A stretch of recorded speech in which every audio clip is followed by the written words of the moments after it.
Hoy día Bolivia respire vientos de cambio, vientos de renovación y tenga una esperanza para poder seguir adelante. Un cambio luego de 20 años que nos ha dejado fuera de la economía y de la geoeconomía y la geopolítica. Ese, para quienes no lo conocen aún, era el próximo presidente de Bolivia. Rodrigo Paz abrió este domingo una nueva era política en el país sudamericano tras ganar de forma algo inesperada las elecciones presidenciales y poner fin así a 20 años de gobierno de izquierda del movimiento al socialismo. Paz, un senador casi desconocido hasta hace unos meses, se impuso de forma clara con más del 54% de los votos a Jorge Tuto Quiroga en la segunda vuelta electoral. Ambos candidatos se presentaban con un programa ideológicamente volcado más hacia la derecha, todo un giro tras 2 décadas de un socialismo encarnado sobre todo por Evo Morales. Las disputas entre el expresidente y su sucesor, Luis Arce, habían resquebrajado antes a la que fue durante mucho tiempo la mayor fuerza política en Bolivia, el MAS. Rodrigo Paz asumirá la presidencia el 8 de noviembre, con el reto de sacar al país de una de sus peores crisis económicas en décadas. Yo soy Isaac Risco y ese, el cambio de era en Bolivia, es nuestro tema de hoy, lunes 20 de octubre de 2025, aquí en DW Actualidad en Análisis. Hablaremos para ello con Ana Solís de Stange, analista política y especialista en relaciones internacionales de la Universidad de las Fuerzas Armadas Alemanas en Hamburgo. Ana tiene además un estrecho vínculo con Bolivia, su país de origen. Bienvenida, Ana. Hola Isaac, muchas gracias por la invitación. Bueno, empezamos a hablar directamente y me gustaría hacerlo con el ganador de las elecciones. Rodrigo Paz era hasta hace poco un senador relativamente desconocido, con un apellido quizá conocido, es hijo de un expresidente. ¿A qué se debe esa victoria, que es para algunos inesperada, de Rodrigo Paz en la segunda vuelta electoral? Yo creo que la victoria de Rodrigo Paz se debe a diferentes factores que podemos ir mencionándolos acá, pero primero tendría que decir que no es necesariamente un actor desconocido, o sea, no estamos hablando completamente de un outsider. Como vos ya lo mencionabas, él es hijo de un expresidente de Bolivia, pero también es una persona que estuvo trabajando durante estos últimos 2 años al menos en su campaña. Estuvo haciendo trabajo de puerta a puerta, visitando gente en el altiplano, en zonas, hablando con los sectores de base, con sectores sociales. Y eso junto a la elección de su vicepresidente de Lara, pues le dio un buen apoyo de las bases sociales desencantadas con lo que fue el MAS. Y ese es otro factor. Tenemos gente que se cansó de ver el modelo económico del MAS, un modelo fracasado que más bien empeoró la calidad de vida de las personas en Bolivia. Y así vieron, bueno, si votar entre Tuto o Quiroga o Paz, pues la alternativa como candidato, porque tenés a un grupo de personas que no estaban dispuestas a votar por Tuto Quiroga y que entonces se decidieron por Paz. Has dado varias claves de las que me gustaría ir desgranando ahora en breve, entre ellas la elección del próximo vicepresidente, ¿no? Me gustaría entrar a eso en breve. Pero hablemos un poco del programa político antes de Rodrigo Paz. Uno de los lemas de su campaña fue capitalismo para todos, ¿no? Ya decíamos también que tanto él como Tuto Quiroga tienen un programa, se presentaban a las elecciones con un programa más volcado hacia el lado derecho, ¿no? A diferencia de lo que era el MAS y Luis Arce, ¿no? ¿En qué parte del espectro político está ubicado Paz? Si lo vemos en esta masa de la derecha, ¿cuáles son las diferencias con el programa de Tuto Quiroga?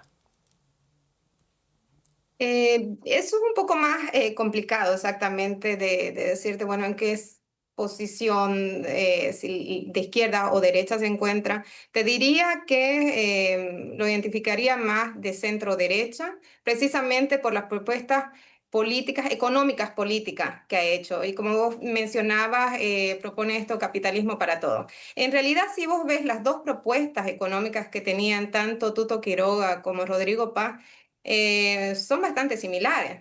Estamos hablando de que ambos proponían liberalizar el mercado.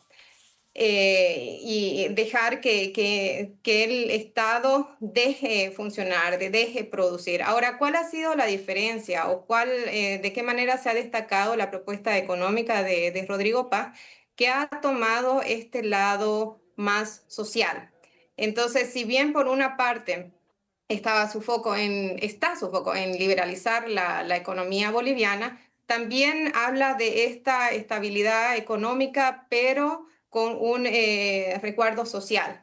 O sea, por ejemplo, con el tema de los combustibles, habla de que, claro, hay que liberalizar el suministro de combustible, pero va a proteger a algunos sectores. Entonces, esa es la mayor diferencia que había entre Quiroga y Rodrigo Paz.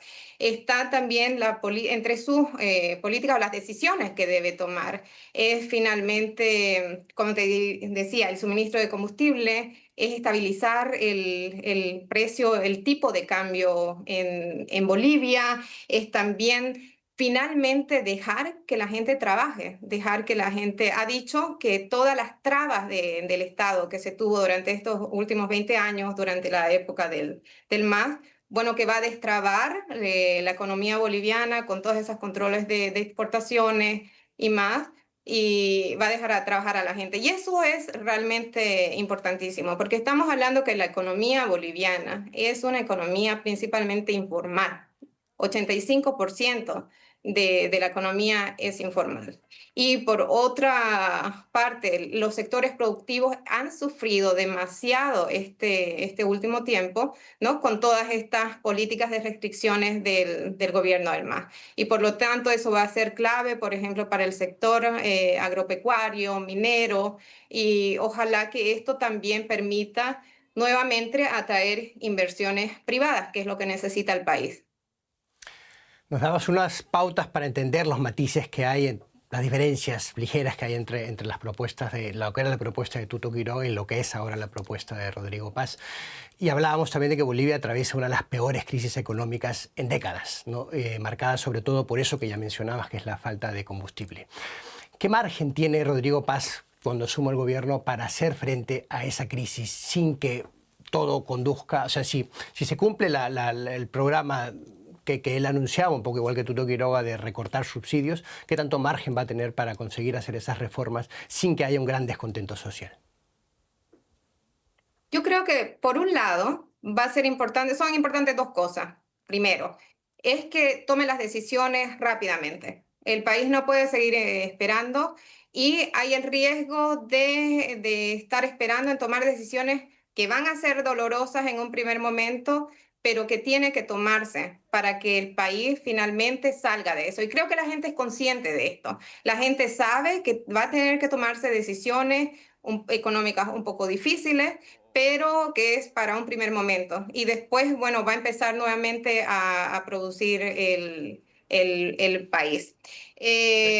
Principalmente eso, que sea rápida, entonces la decisión que tomen, y después que realmente tome las decisiones. Porque, y lo otro que te quería decir, y ese era el segundo punto, es que realmente se negocie, que se llegue a acuerdos en la Asamblea Nacional. Eso le va a dar legitimidad a cualquier políticas que decida el gobierno. Entonces, necesita, y por eso encuentro que la campaña política, si bien habían algunas declaraciones fuera de lugar, ha sido más o menos de propuestas por parte de los candidatos. Hemos visto en una segunda vuelta que no ha sido una campaña radical o que se han polarizado los grupos, porque saben, los dos partidos políticos, los dos candidatos sabían que iban a necesitarse dentro de la Asamblea Nacional. Entonces, con acuerdos y negociaciones también con grupos de Tuto Quiroga, y claro, ya tienen el apoyo de Doria Medina, pero aún así necesitan del apoyo de Tuto Quiroga en la Asamblea Nacional, de los senadores y diputados, pues esto le va a dar, como te decía, cierta legitimidad a esas decisiones. Y por lo tanto, va a ser necesario un compromiso, o que los partidos políticos, no solamente, o sea, no solamente estamos hablando del gobierno de Rodrigo Paz, sino de los partidos políticos en Bolivia, que muestren responsabilidad frente a la población. Tiene que conseguir consenso. Antes hablabas también de esa necesidad de que haya decisiones rápidas para afrontar la crisis. Vamos a ver ¿cuál sería tu estimación? ¿Vamos a ver un programa, digamos, entre comillas, una cura de mercado radical como la de Milei en Argentina, por ejemplo?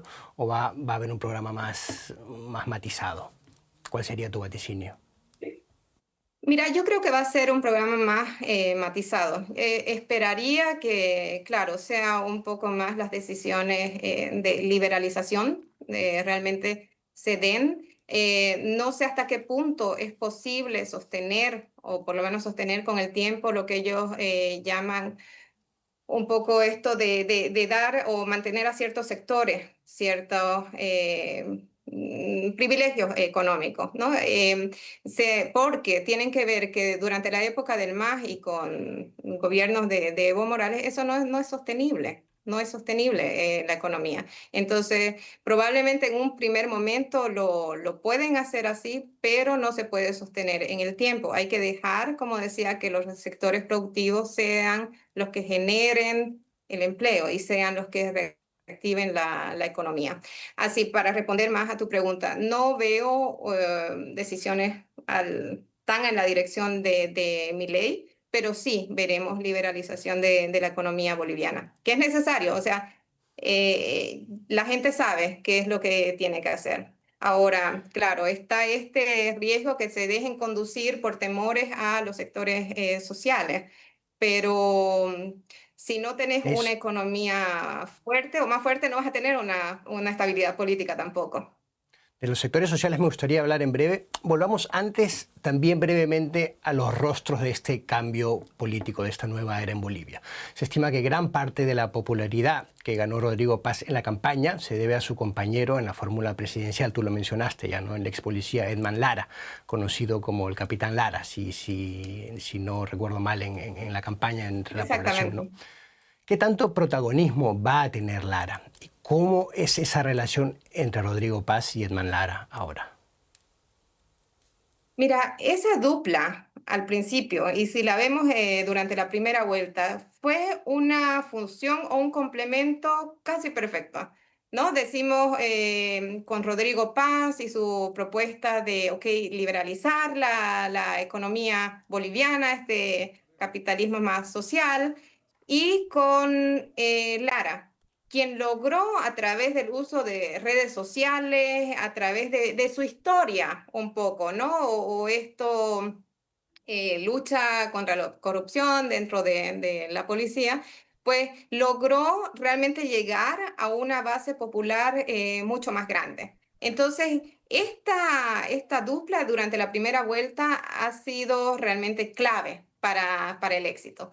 Ahora, vemos que después que pasan a la segunda vuelta, hay ya más recelo que se dan por el mismo personaje del, como vos mencionabas, el Capitán Lara, porque empieza a hacer declaraciones o empieza a mostrar una posición mucho más confrontativa y que se la identificó un poco con cercano al lenguaje de Evo Morales o del masismo.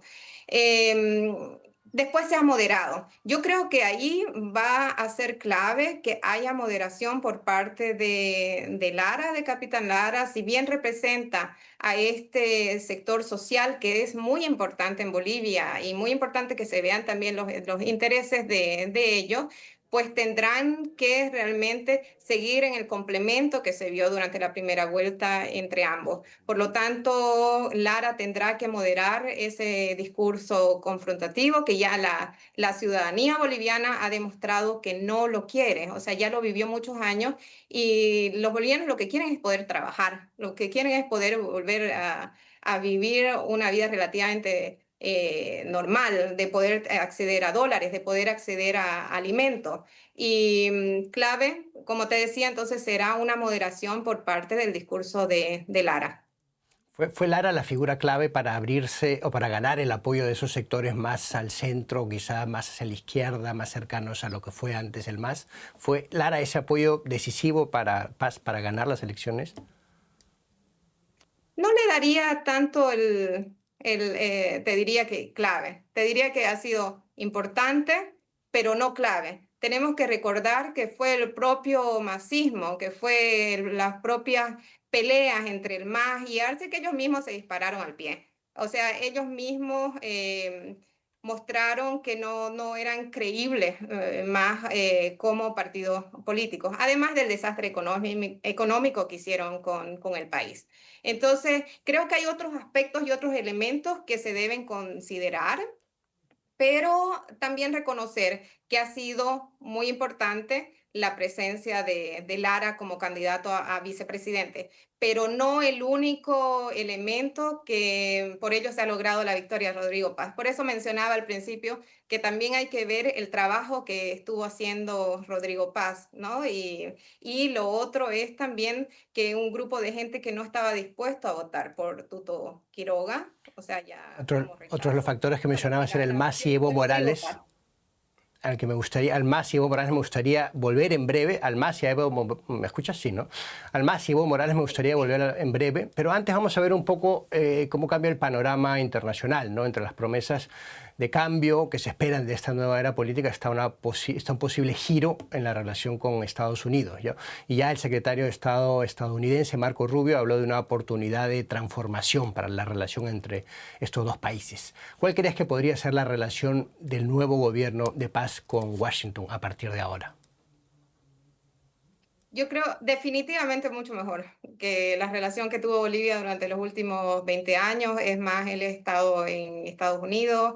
Tengo entendido que ya han negociado también que empresas estadounidenses puedan, ¿no?, facilitar el suministro de combustible. O sea, ya previamente han conversado sobre estas posibilidades. Por lo tanto, veremos una relación al menos mucho más pragmática y que mire, como siempre, a los intereses de Bolivia y no más una relación ideológica como se tenía anteriormente. Entonces veo relaciones con Estados Unidos y hasta también con Europa que irán más en el sentido complementario, más positivo. Hay muchas oportunidades más para Bolivia. Lo que Bolivia requiere ahora es inversión, necesita reactivar, necesita también créditos y por lo tanto veo que estas relaciones no se irán en el camino ideológico, sino más bien van a ser ya, relaciones diplomáticas mucho más pragmáticas. Ya mencionamos a Evo Morales y al MAS, el partido que ha gobernado de forma casi ininterrumpida durante los últimos 20 años, y sobre todo con esta figura determinante en la política boliviana en esas últimas 2 décadas, ¿no? El expresidente Evo Morales, que tampoco se mostró muy satisfecho con lo que pasó, ¿no? ¿Cuál crees que va a ser el papel de Evo Morales a partir de ahora? El papel de Evo Morales es como el mismo papel que ha sido este último tiempo, ¿no? Es un personaje que solamente ha atentado contra el sistema democrático en Bolivia. Es un personaje que está escondido, que está buscado por la justicia y por algún motivo no se lo ha tomado, no se lo ha aprendido todavía, habiendo órdenes de aprehensión contra él. Tiene un grupo de seguidores todavía, pero vemos que por las votaciones ya es mínimo, por lo tanto es la gente que lo protege en el Chapare. Pienso que en un primer momento el gobierno de Paz tendrá que ocuparse de la economía, que eso es lo urgente, y después tendrá que ir a otros temas, y uno de los temas es precisamente Evo Morales. No lo veo más con tampoco mayor influencia dentro de la política boliviana, pero no tenemos que olvidar que va a tener que responder por delitos que se le acusa. Pero eso no es la prioridad en este momento en Bolivia. Permite ampliar entonces un poco la pregunta, yendo más allá de Evo Morales, y hablemos del MAS, del Movimiento al Socialismo, el partido político que fue la base de Evo Morales. Ya lo mencionabas tú también, que estuvo dividida a raíz del enfrentamiento político entre Morales y su sucesor, Luis Arce. ¿Qué va a pasar con el MAS después de esa disputa de poder? ¿Está acabado políticamente o cuál crees que será su papel como fuerza opositora? Ya hablabas también de seguidores que todavía tiene Evo Morales en la región del Chapare, ¿no? La región donde proviene él, donde es fuerte. ¿Qué va a pasar con el MAS? Sí, mira, el MAS como partido político. Yo quiero aquí hacer una diferencia como partido político. pero no olvidar que hay una masa popular importante en Bolivia. Como partido político han tenido suerte de mantener la cifra, la sigla política, ¿no? Así es impresionante cómo pasó de ser un partido hegemónico a prácticamente a ser un partido que lucha por su sigla política. Esto no significa, con lo que hemos visto en las historias en Bolivia, que en algún momento se pueda reactivar, pero por este momento como partido no es más importante. Pero sí siguen siendo importantes los sectores ciudadanos, que eso es algo muy importante en Bolivia y que hay que tener en cuenta que cuando hablo de sectores ciudadanos, no solamente me estoy refiriendo, bueno, a esa gente del Chapare o los diferentes sectores de Central Obrera Boliviana, de mineros y en fin, sino también no hay que olvidar que en Bolivia es muy importante, son muy importantes los comités cívicos. Bolivia es un país que tiene la tradición de que se organizan, se ha organizado la sociedad civil siempre para involucrarse en la vida política de los países. Y claro, el que se menciona principalmente, o es que más conocido internacionalmente, es el Comité Pro Santa Cruz en Bolivia, ¿no? En Santa Cruz. Y así, estos son, ¿por qué menciono esto? Porque no hay que olvidar que no solamente en Bolivia son los partidos políticos importantes, sino también todas estas agrupaciones o la tradición de agrupaciones ciudadanas que hay en Bolivia. Y uno de ellos son los comités cívicos. Son las fuerzas sociales que ahora se van a recalibrar en este nuevo cambio de era en Bolivia, ¿no? Y lo veremos más en concreto a partir del 8 de noviembre, que es el día en que asume la presidencia Rodrigo Paz. Seguro que en alguna ocasión también otra vez contigo, Ana Solís. Te agradezco mucho tu presencia hoy aquí en Actualidad en Análisis, ha sido muy interesante. Gracias y hasta la próxima. Muchas gracias, Isaac. De verdad me gusta hablar con vos.